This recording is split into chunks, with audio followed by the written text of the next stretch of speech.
예, 제가 지난 주간엔 또 코로나에 감염이 돼서 우리 성도님들 뵙지를 못해서 너무 송구한 마음 전합니다. 우리 이렇게 또 주께서 새로운 주의를 주셔서 함께 이렇게 예배 드리게 된 거 기뻐합니다. 우리 옆에 분들과 잠시 한번 인사하고 예배를 드리도록 하겠습니다. 반갑습니다. 네, 잘 지내셨습니까? 네. 이제 다 함께 우리 묵상 기도함으로 하나님께 예배를 드리도록 하겠습니다.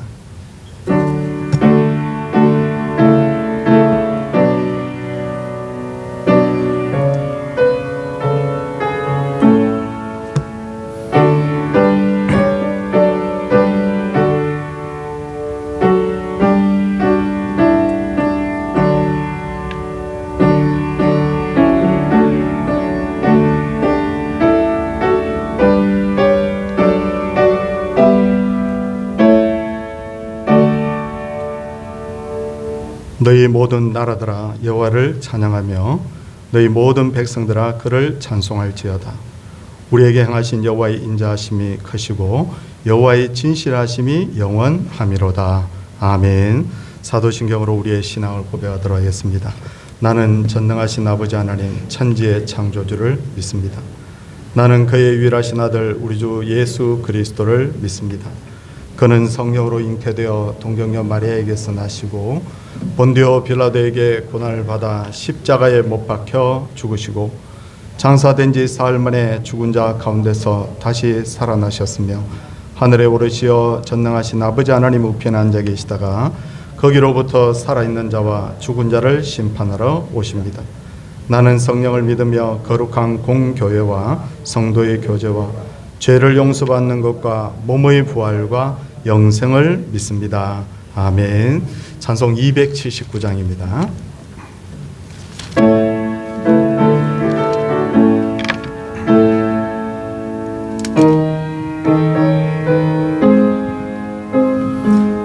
인내하신 구세주여 내가 비오니 죄인 오라실 때에 날 부르소서. 주여 주여 내가 비오니 죄인 오라실 때에 날 부르소서. 자비하신 보좌 앞에 엎드려 자복하고 회개하니 믿음 주소서. 주여 주여 내가 비오니 죄인 오라실 때에 날 부르소서. 주의 공의지하여 주께 가오니 상한 마음을 고치시고 구원하소서.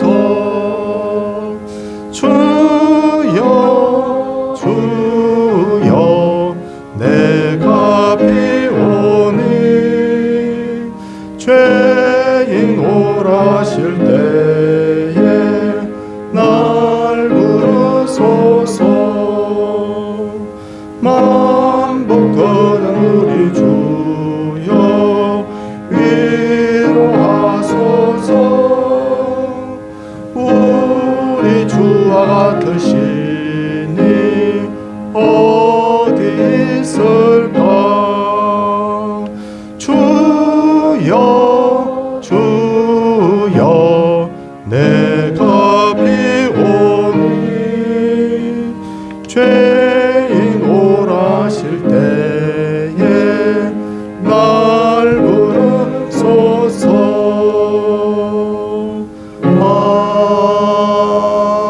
아멘. 예배를 위해서 조성진 집사님께서 기도 인도하시겠습니다.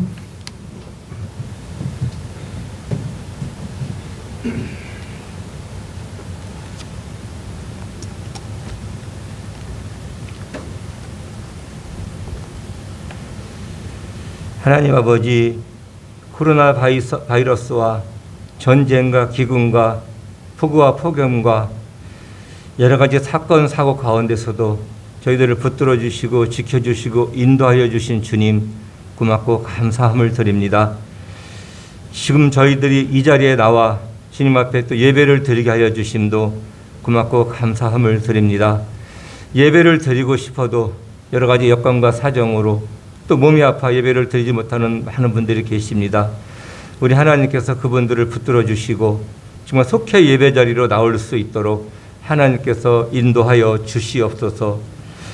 하나님 아버지, 저희가 주님 말씀대로 살지 못하고 정말 제가 저희들의 할 일을 다 하지도 못하고 불평과 불만을 하면서 주님의 주신 직분을 잘 감당하지 못하였음을 이 시간에 고백합니다. 저희들의 죄를 용서하여 주시옵시고 저희가 정말 주님과 늘 동행하며 맡겨진 직분을 잘 감당할 수 있는 저희가 될 수 있도록 하나님 인도하여 주시옵소서. 하나님 아버지, 교회가 저희 교회를 지금까지 지켜주시고 인도하여 주심을 감사드립니다. 그러나 지금은 주님, 교회가 여러 가지로 매우 어려운 가운데 있습니다. 하나님 아버지, 이 서울 동산교회를 살려 주시옵소서. 하나님 아버지, 성도들을 불쌍히 여겨 주시고 성도들의 영적인 목마름으로 죽어가고 신음하고 있고 고통 가운데 헤매고 있음을 주님 기억하여 주시옵소서. 교회 지도자들과 중직자들이 하나님 앞에 철저히 회개하고 주님 앞에 바로 서게 주님 인도하여 주시옵소서. 모든 성도들이 예배 자리에 나오게 하여 주시옵소서. 지금 저희 교회의 현실은 정말 새벽 예배, 정말 주일 예배, 금요 예배, 수요 예배, 정말 너무나도 많은 성도들이 교회를 참석하지 못하고 있는 가운데 있습니다. 이렇게 교회를 참석하지 않고 예배를 드리지 않고 또 기도도 하지 않는데 어떻게 이 교회가 부흥이 되길 바라고 이 교회가 잘 되기를 바라겠습니까? 아버지 하나님, 저희 성도들을 용서하여 주시옵시고 저희가 정말 이 교회에 나와서 하나님의 말씀을 듣고 정말 하나님께 부르짖으며 이 교회가 하나님 앞에 바로 설 수 있는 교회가 될 수 있도록 하나님께 기도할 수 있는 저희 성도들이 될 수 있도록 하나님 인도하여 주시옵소서. 그리하여서 저희 교회가 찬양의 소리가 끊이지 않게 하여 주시옵시고 기도가 끊이지 않는 저희 교회가 될 수 있도록 하나님께서 인도하여 주시옵소서. 그리하여서 저희 믿는 자의 수가 점점 많아지는 교회가 될 수 있도록 하나님 인도하여 주시옵소서. 저희 주일학교를 지켜주시고 보살펴 주시옵소서. 보리떡 5개와 물고기 2마리를 가지고 주님의 말씀을 들으려고 나온 어린아이와 같이 저희가 정말 주님의 말씀을 사모하여서 주님 전에 나와 정말 주님의 말씀을 사모하고 그 말씀을 듣는 저희 주일학교 우리 학생들이 될 수 있도록 하나님 인도하여 주시옵소서. 이 학생들 가운데 정말 이 나라를 위하여서 주님의 또 많은 여러 가지 귀한 사역을 위하여서 또 미래의 이 동산교회를 위하여서 크게 쓰임을 받는 학생들이 될 수 있도록 하나님 인도하여 주시옵소서. 교사와 교육자들의 수고를 기억하여 주시고 영교육의 강건함을 주셔서 지혜롭게 학생들을 잘 가르치고 양육하여서 학생들이 주님 앞에 온전히 바로 설 수 있는 정말 그런 길로 인도하는 교사들이 될 수 있도록 하나님께서 인도하여 주시옵소서. 코로나 바이러스가 저희 교회 여러 가지 지금 성도들이 감염이 되면서 많이 힘들어하고 있는 가운데 있습니다. 하나님 아버지, 성도들의 가정과 건강을 지켜주시고 또 직장과 사업장에 복을 내려 주셔서 모든 범사가 다 형통할 수 있도록 하나님 인도하여 주시옵소서. 크고 작은 병과 마음의 고통으로 힘들어하신 분들이 많이 계십니다. 주님께서 치료하여 주시고 위로하여 주시고 회복되게 하여 주시옵소서. 하나님 아버지, 이 나라가 여러 가지로 참 어려운 가운데 있습니다. 정치적으로, 경제적으로, 외교적으로 정말 여러 가지 불안하고 혼탁한 가운데 이 나라를 우리 하나님께서 붙들어 주시고 이 나라를 바로 세워 주시옵소서. 한국교회와 목회자와 성도들이 하나님 앞에 바로 서서 정말 세상의 빛과 소금의 역할을 감당하는 그러한 신앙생활을 할 수 있도록 우리 하나님 인도하여 주시옵소서. 목사님과 장로님들에게 영광의 강건함을 주시고 또 목사님과 장로님들의 가정에 생업에 큰 복을 내려 주셔서 매사에 하나님과 성도들이 보기에 모범이 되는 가정 또 모범이 되는 신앙생활을 하는 그런 목회자와 장로님들의 가정이 될 수 있도록 우리 하나님 인도하여 주시옵소서. 목사님께서 준비한 말씀을 잘 증거케 하여 주시고 저희가 말씀을 들을 때에 주님을 만나고 은혜 받는 시간 될 수 있도록 하나님 인도하여 주시옵소서. 후사나 찬양대가 찬양을 하나님께 드립니다. 주님께서 영광 받아 주시옵시고 저희가 은혜 받는 시간 될 수 있도록 하나님 인도하여 주시옵소서. 찬양대원과 찬양대 위에 복을 내려주시고 찬양대원들의 앞길을 주님 열어주셔서 평탄케 하여 주시옵소서. 예수 그리스도의 이름으로 기도드렸습니다. 아멘.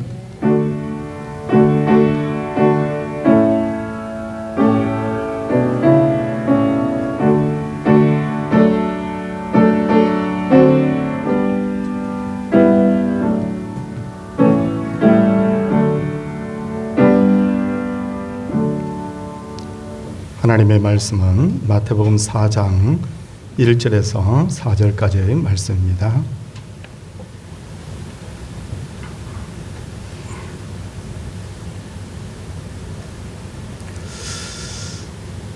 하나님의 말씀을 봉독하도록 하겠습니다. 그때 예수께서 성령에게 이끌려 마귀에게 시험을 받으러 광야로 가사 40일을 밤낮으로 금식하신 후에 줄이신지라. 시험하는 자가 예수께 나와서 이르되 내가 만일 하나님의 아들이거든 영하여 이 돌들로 떡덩이가 되게 하라. 예수께서 대답하여 이르시되 기록되었으되 사람이 떡으로만 살 것이 아니요 하나님의 입으로부터 나오는 모든 말씀으로 살 것이라 하였느니라 하시니. 아멘. 이 시간 호사나 찬양대가 하나님께 찬양을 올려드리도록 하겠습니다.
아멘.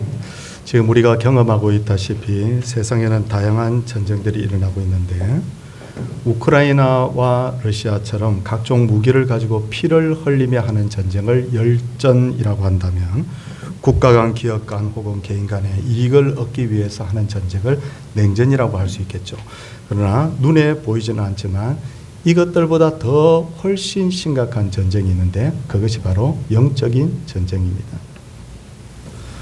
영적인 전쟁을 일으키는 자는 사탄인데 사탄의 두 가지 역할은 사람을 미혹하는 것과 그 사람의 잘못을 끄집어내서 고발하는 것입니다. 그래서 사탄이라는 그 말을 바로 원어를 분석해 보면 미혹하는 자 혹은 참소하는 자라는 뜻을 가지고 있습니다. 사탄이 사람을 미혹하고 참소하려는 것은 사람으로 하여금 죄짓게 하고 하나님으로부터 멀어져서 마침내 지옥 자식을 삼게 하려는 것인데, 그런데 이런 사탄의 시험은 인류의 시작과 함께 늘 항상 함께 있어 왔습니다. 창세기 3장을 보면 사탄은 인류 최초의 사람이었던 아담과 하와를 시험을 하죠. 사탄은 하와에게 하나님이 금하신 선악을 알게 하는 나무 열매를 먹어도 결단코 죽지 않을 것이라고 하면서 너희가 그것을 먹는 날에는 너희 눈이 밝아져 하나님같이 될 것이라 그렇게 말을 하게 됩니다. 그 결과 아담과 하와는 하나님께서 금하신 열매를 먹고는 하나님과 멀어졌고 결국 죄와 사망의 종이 되었습니다. 그 후로 오랜 시간이 지난 후에 하나님께서는 둘째 아담이신 예수님을 이 땅에 보내셔서 인류를 구원하시기로 했죠. 그러자 사탄은 이번에는 예수님을 시험하는데, 사탄은 40일을 금식하여 줄이신 예수님에게 나타나서 이 돌돌로 떡덩이가 되게 하라 라고 했고, 내가 만일 하나님의 아들이거든 성전 꼭대기에서 뛰어내리라고 했고, 만일 내게 엎드려 경배하면 이 모든 천하 만국과 그 영광을 내게 주리라고 시험을 하는데, 사탄의 그 시험의 내용을 보면 먹고 사는 문제, 그리고 명예의 문제, 그리고 세상의 영광과 관련된 문제로 시험하는 것을 볼 수가 있어요. 결국 사탄은 인간의 연약한 본성을 자극하고 미래에 대한 불안을 이용해서 예수님을 시험하였듯이 지금도 동일한 방법으로 우리 성도들을 시험을 하고 있습니다. 그렇다면 어떻게 하면 우리가 사탄이 주는 시험들을 이기고 이 유혹들을 우리가 이길 수 있을까에 대해서 말씀을 드리는데, 제일 중요한 핵심 포인트가 뭐냐면 바로 영적인 분별력을 가지는 거예요. 영적인 분별력. 요한일서 4장 1절을 보면 사랑하는 자들아 영을 다 믿지 말고 오직 영들이 하나님께 속하였나 분별하도록 하라 라고 말씀하고 있습니다. 뭐냐면 세상에는 하나님께 속한 영도 있지만 거짓 영, 마귀에게 속한 영도 있다는 건데, 이 영을 제대로 분별하는 것이 우리가 제일 먼저 영적인 싸움을 싸울 때 첫 번째 해야 될 일이라는 거예요. 열왕기상 22장을 보면 아하방의 죽음에 대한 내용이 나오는데, 아하방은 역사상 가장 악한 왕이었지 않습니까? 그는 이스라엘 백성들로 하여금 바알 숭배를 하도록 했고, 심지어 엘리야 선지자를 죽이려고 했던 그런 사람이에요. 그런데 아합의 말년에 그는 아람에게 빼앗긴 길르앗 나못이라는 땅을 회복하기를 원하는데, 생각밖에 아합은 굉장히 신중하게 이 일을 진행하는 것을 볼 수가 있습니다. 제일 먼저 그는 전쟁을 하기 전에 먼저 남유다의 여호사밧 왕과 동맹을 맺어요. 그리고 400명이나 되는 선지자를 불러서 이 전쟁을 해야 될지 안 해야 될지 우리 하나님께 한번 물어보자. 형식적이었지만 이렇게 말을 하는 것을 볼 수가 있습니다. 그리고 의견을 다 경청을 합니다. 그리고 그는 전쟁에 나가면서도 적군의 눈에 띄지 않게 왕의 옷을 벗고 변장을 하고 전쟁에 나가게 됩니다. 그러나 이 아합의 모든 이 일들은 결국 수포가 되고 그는 전쟁터에서 목숨을 잃는데, 가장 큰 이유가 뭐냐면 열왕기상 22장 22절에 등장하는 거짓말하는 영이 400명이나 되는 선지자의 입을 움직여서 전쟁에 참여해도 좋다고 아합을 부추긴 것이죠. 결국 아합은 영을 분별하지 못했기 때문에 거짓 영에 속아서 이 전쟁에 참전을 하게 된 것입니다. 세상에는 많은 거짓의 영들이 있습니다. 우리가 이 거짓의 영들을 제대로 구분하지 못하게 되면 재산을 빼앗길 수도 있어요. 아니면 어떤 사람은 인생을 망치기도 한다고요.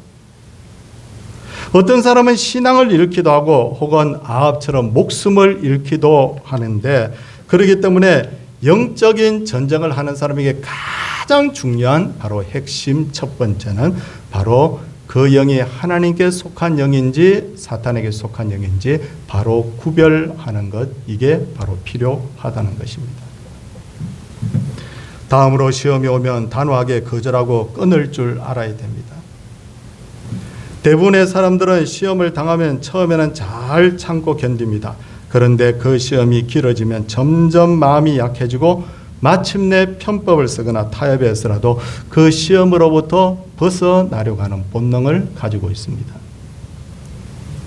대표적으로 과거에 그리스도인 남자들이 군대에 가면요, 처음에 훈련받으면서 포켓 성경을 꺼내서 읽는 병사들이 꽤 많이 있어요. 훈련소에서.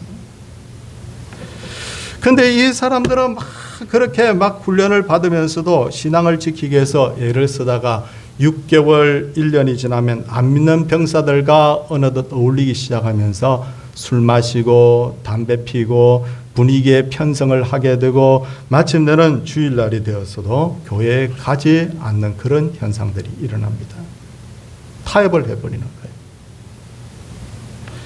그런데 애굽의 노예로 팔려간 요셉을 보면 그는 17살에 보디발의 가정에 노예로 팔려가 드디어 28살 나이가 되지 않습니까? 군대 생활 2년, 3년 하는 것도 너무너무 힘든데 노예 생활 11년을 했으니 얼마나 요셉이 힘이 들었겠습니까? 그러던 어느 날 보디발의 아내가 요셉을 유혹합니다. 성경에는 어떻게 유혹을 했는지 나와 있지 않지만 뻔합니다. 요셉에게 나타나서 이렇게 말했을 거예요. 내 청을 들어주면 자유도 주고 먹고 살 만큼 한 미천 내게 떼어주겠다고. 요셉은 똑똑한 사람이었잖아요. 이 청을, 주인 마님의 이 청을 들어주지 않으면 어떤 끔찍한 결과가 그를 기다리고 있는지 그는 다 알고 있었을 거란 말이에요. 그런데도 요셉은 보디발의 아내를 향하여 내가 어찌 이 큰 악을 행하여 하나님께 죄를 지으리까 라고 하면서 단호하게 거절을 합니다. 그리고 그 다음 구절을 보면 뭐라고 되어 있느냐면 여인이 날마다 요셉에게 청하였으나 요셉이 듣지 아니하여 동침하지 아니할 뿐더러 함께 있지도 아니하니라, 그렇게 되어 있다고요. 요셉이 보디발의 아내의 말을 듣지도 않고 그와 함께 있지도 않은 것은 요셉이 바로 하나님을 의식했기 때문에. 보디발의 아내는 눈에 보이지 않는 하나님의 존재에 대해서 전혀 의식하지 않았던 반면에 요셉은 그 둘이 있는 자리에도 하나님이 함께하고 있다. 하나님이 당신과 나와의 대화를 다 듣고 계시고 지금 당신과 나와 무슨 일을 하고 있는지 다 보고 계신다. 그래서 요셉은 더 이상 죄와 타협을 할 수가 없었던 것이죠. 예수님도 마찬가지였습니다. 사탄이 예수님을 시험했을 때 예수님은 아주 단호했습니다. 예수님은 성경 말씀을 인용하면서 아주 단호하게 사탄의 시험을 거절하셨죠. 망설이지 않으셨다고요. 직장에서 사회생활 하는 중에 이것이 확실한 사탄의 시험이라는 생각을 들면 망설이면 안 됩니다. 망설이면 틈을 탑니다.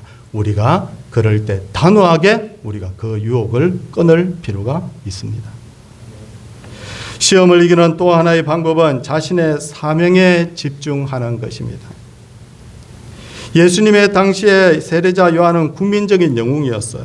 그를 만나기 위해서 이스라엘 지역 전체에서 사람들이 몰려들었고 왕도 세례자 요한을 두려워할 정도가 되었습니다.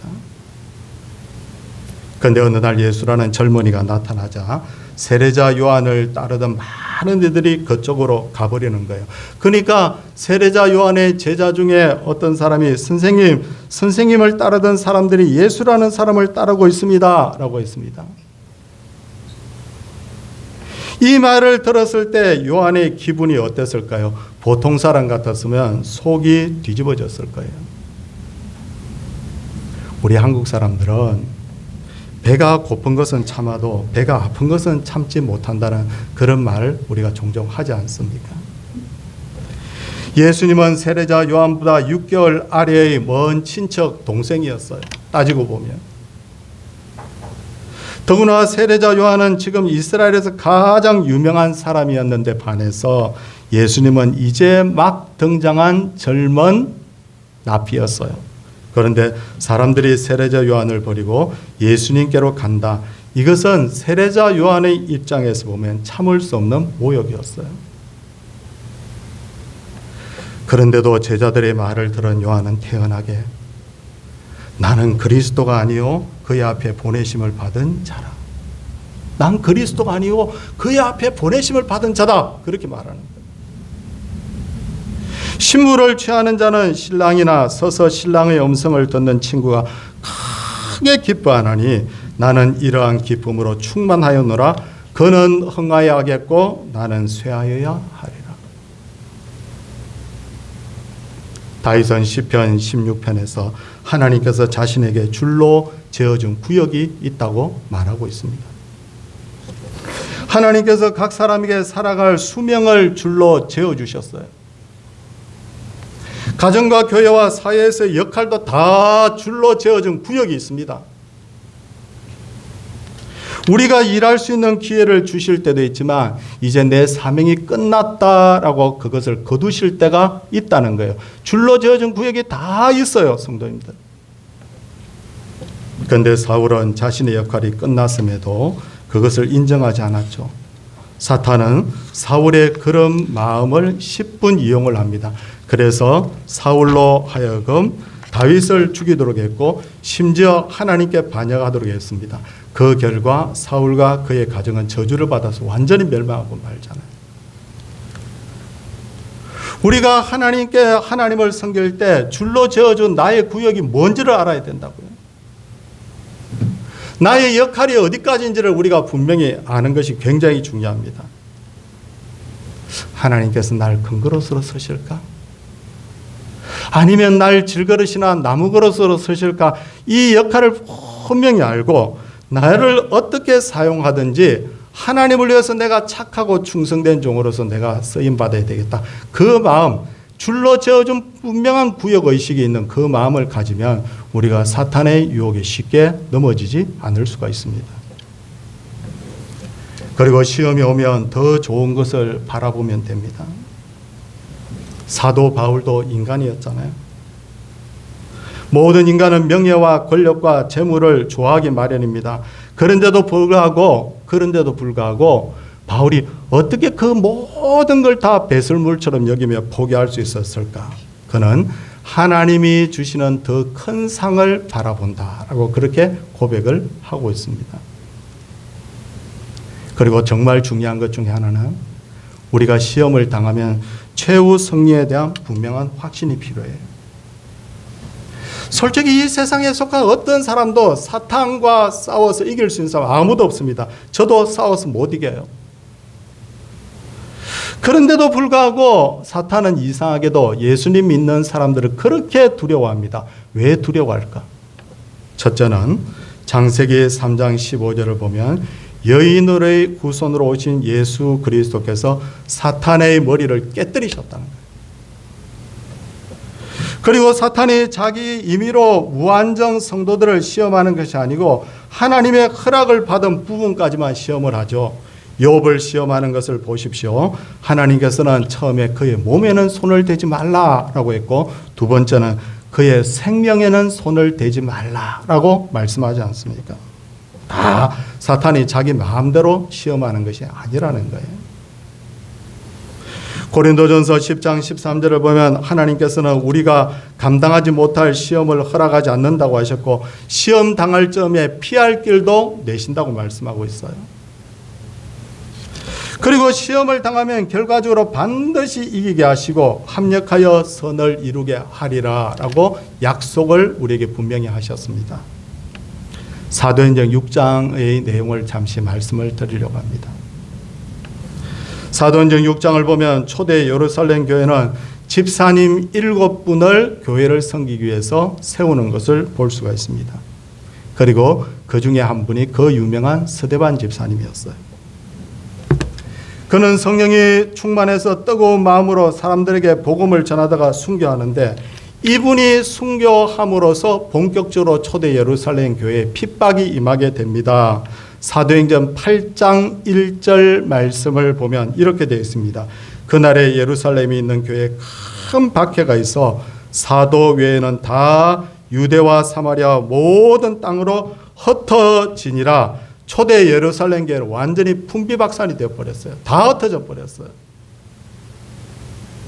초대 예루살렘 교회가 얼마나 큰 교회였는지 모릅니다. 하루에 3,000명이 믿고 5,000명이 믿고, 아무래도 교인들이 한 10,000명 정도는 되지 않았을까. 근데 하나도 남김없이 다 흩어져 버렸어요. 근데 성도님들, 놀라운 일이 벌어지죠. 사도행전 8장 4절 말씀을 제가 읽겠습니다. 8장 4절 말씀을 보니까 그 흩어진 사람들이 두루 다니며 복음의 말씀을 전할세. 흩어진 사람들이 박해를 피해서 세계 곳곳에 흩어진 그 사람들이 가는 곳마다 복음 전했다는 거예요. 그 복음 전하니까 갑자기 사마리아가 뒤집어져 버리는 거예요. 흩어져서 예루살렘 교회가 끝장난 줄 알았는데 그 복음의 불씨가 사마리아로 옮겨 붙습니다. 그리고 에디오피아의 내시가 예수님을 믿게 됨으로써 에디오피아, 그 아프리카 땅에 있는 에디오피아 국가가 예수 믿는 국가가 되어버렸어요. 다메섹에도 복음이 전해지고 마침내 전 세계를 향하여서 복음의 문이 열려졌습니다. 뭐냐? 흩어진 자들이 복음을 전했다. 그리고 우리가 시험 당할 때 또 하나 명심해야 될 것이 뭐냐면 예수님이 내 편이 되어주신다. 의사 선생님의 말을 제가 들은 적이 있는데, 의대를 다니면서 세균학을 공부하면서 엄청나게 낙심을 했다는 거예요. 왜냐하면 세상에는 엄청나게 많은 세균과 바이러스가 있는데 그 세균과 바이러스는 자꾸만 이게 변이가 된대요. 그래서 뭐 가령 코로나 A형 그 치료제를 만들어 놓으면 그게 변이가 돼서 B형이 되고, B형이 또 치료제가 나오면 C형이 돼 버리고, 아무리 사람들이 머리를 모아서 치료학을 개발해도 그 세균과 바이러스의 변이를 쫓아갈 수가 없다는 거예요. 그래서 이분은 공부를 하면서 야, 큰일 났구나, 결국 인류는 망하겠구나, 그 생각을 했다고 합니다. 근데 이분이 그 다음에 이 세균학을 공부하고 난 후에 면역학을 공부하게 되었는데 놀라운 사실을 알게 됐다는 거예요. 그게 뭐냐면 사람의 몸에 바이러스가 침투하면 처음에는 우물쭈물하다가 병이 들기도 하고 목숨을 잃기도 하고 그렇게 되지만 시간이 지나면서 면역세포가 생겨서 바이러스를 다 물리친다. 그래서 그 놀라운 유럽의 그 흑사병도 시간이 지나니까 비록 유럽 사람들의 거의 절반 가까이가 죽었지만 결국은 사람들이 면역이 생겨서 그 병을 결국 극복하게 됐다. 그래서 이분은 공부를 하면서 세균학을 공부하면서 시험 들었다가 면역학을 공부하면서 은혜를 깨달았게 됐다. 이와 같이 사탄도 적대자 혹은 참소하는 자로서 우리를 공격합니다. 우리가 도저히 사탄을 이길 수가 없어요. 못 이겨요. 근데 하나님께서는 놀라운 은혜를 주셨는데 하나님의 아들이신 예수 그리스도를 보혜사로 이 땅에 보내셨습니다. 예수님이 바로 보혜사예요. 보혜사가 뭐냐면 보호해주고 가르쳐주고 변호해주시는 분. 근데 이 첫 보혜사이신 예수님이 뭐라고 말씀하셨냐면 나는 마귀의 일을 멸하러 이 땅에 왔다. 그렇게 말씀하셨어요. 그리고 세상에는 너희가 환난을 당하나 담대하라, 내가 세상을 이겼다고 하셨어요. 그리고 이 땅에 오신 예수 그리스도께서는 부활성천하시면서 내가 너희에게 다른 보혜사를 보내주시겠다라고 하셨는데 그 다른 보혜사가 누구냐면 바로 성령 하나님.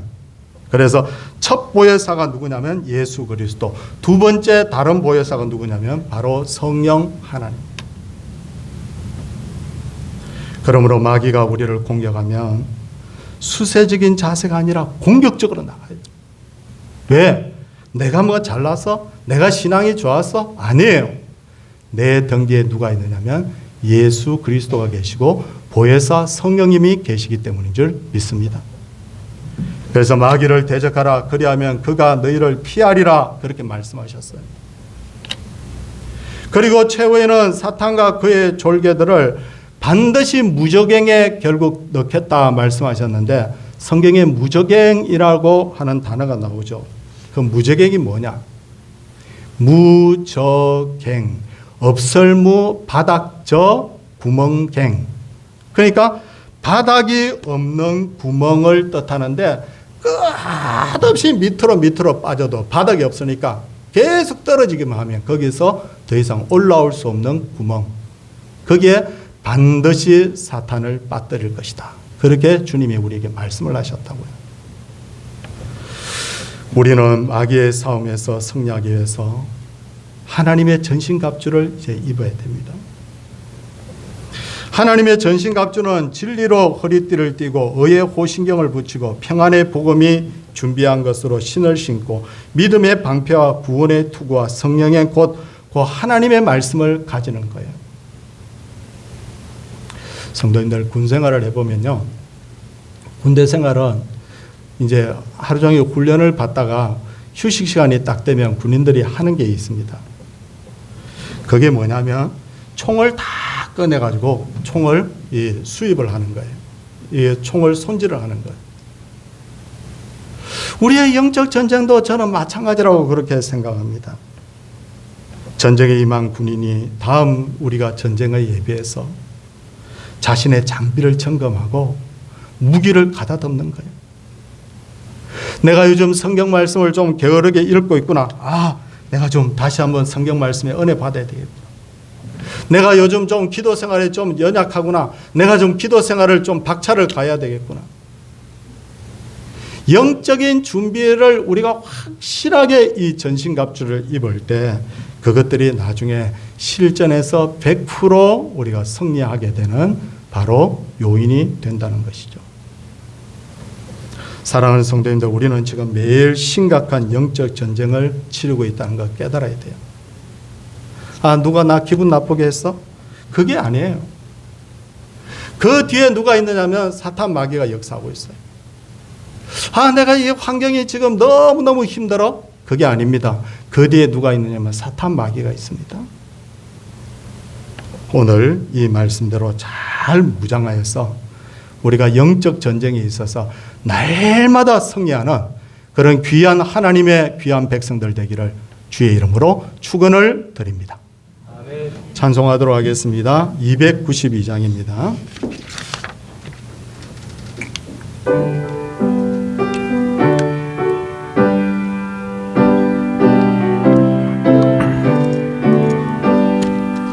주 없이 살 수 없네 죄인의 구주여, 그 귀한 보배 피로 날 구속하소서. 구주의 사랑으로 흘리신 보혈이 내 소망 나의 위로 내 영광 됩니다. 주 없이 살 수 없네 나 혼자 못 서리. 힘없고 부족하며 지혜도 없도다.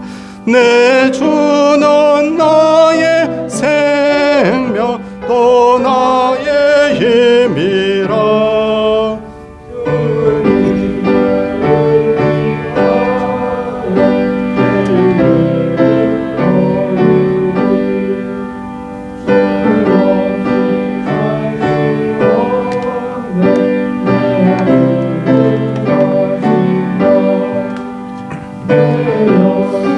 깊은 강구 마음의 소원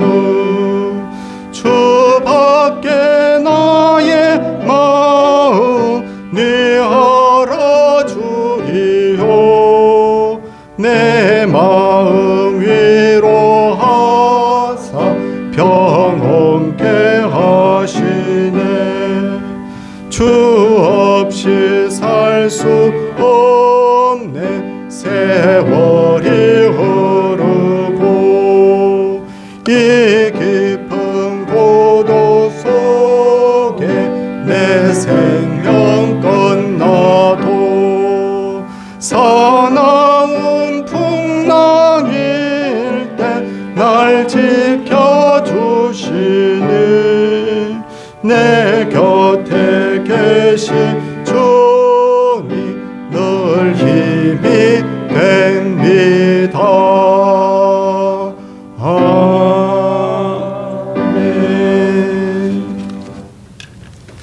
한 주간 어려운 가운데도 교회와 예배의 자리를 지키며 섬길 수 있는 은혜를 주시고 저희 가정에 귀한 딸을 허락해 주심에 감사를 드립니다. 살아가는 것이 은혜입니다. 천국 소망 가지고 날마다 승리하며 살아가게 하옵소서. 하나님 은혜로 추도 예배 드리게 해주심을 감사를 드립니다. 감사합니다 하고 하나님 앞에 귀한 예물들 드렸습니다. 우리 손을 모으고 함께 한번 기도하도록 하겠습니다. 주님 감사합니다. 참 우리의 현실을 바라볼 때 참 여러 가지 부정적인 요소들이 많이 보입니다. 세상도 흉흉하고 하나님의 교회들도 힘들어하는 교회들도 많고 거기다가 이런 여러 가지 위기 상황 속에서도 또 코로나라는 전염병까지 또 이렇게 계속되어서 하나님의 교회를 힘들게 하고 있습니다. 그럼에도 불구하고 우리가 이것 바라보면 늘 우리가 불안하고 불평하고 우리가 한숨 쉴 수밖에 없지만 그러나 주님 우리가 우리에게 이김을 주시는 우리에게 마침내 승리를 약속하신 예수 그리스도를 우리가 믿기 때문에 이런 중에도 오히려 감사하며 나갑니다. 우리에게 은혜 베풀어 주시옵소서. 우리의 싸움이 혈과 육의 싸움이 아닙니다. 우리의 싸움이 인간 대 인간의 싸움이 아니라는 것을 철저하게 깨닫게 하여 주시옵시고 공중의 권세 잡은 자의 싸움인 것을 알고 항상 영적인 감각을 새롭게 함으로 깨어 승리하는 하나님의 백성들 다 되게 하여 주시옵소서. 지금 코로나 때문에 어려움 겪고 있는 분들이 다 회복되기를 원하고 그래서 교회의 모든 예배도 주여 회복되기를 원합니다. 하나님이여 참으로 중병으로 말미암아 오랜 신고 중에 있는 분들을 불쌍히 여겨 주시옵시고 가정적으로 기도 제목 가지고 있는 분들 자녀로 기도 제목 가지고 있는 분들이 다 기도 응답받는 그런 놀라운 역사가 있게 하여 주시옵소서. 주님 우리 한국교회 은혜 위에 은혜를 다하여 주시옵시고 이 고난의 터널을 잘 지나갈 수 있게 하여 주셔서 다시 한번 이 한국교회 부흥의 계절이 오게 하옵소서. 하나님을 사랑하는 귀한 백성들이 예배와 아울러서 귀한 11조를 드리고 감사 예물을 드리며 주정 예물과 전도 선교 예물과 건축 예물을 드리게 하심을 감사를 드립니다. 주 앞에 주님 마음을 찢어 주 앞에 드렸습니다. 하나님이여 눈물과 기도를 담아 하나님 앞에 드렸습니다. 드린 모든 손길들이 주여 복을 받게 하여 주시옵시고 드리지 못한 분들에게도 드릴 수 있는 마음을 주시고 여유를 주셔서 하나님 앞에 흡족히 드리고 함께 기뻐할 수 있도록 주여 우리에게 모든 분들에게 복을 다하여 주시옵소서. 주 예수 그리스도의 은혜와 하나님의 놀라우신 사랑과 성령의 감화 교통하심의 역사가 하나님의 백성들을 위해 이제로부터 영원토록 함께 있을지어다. 아멘.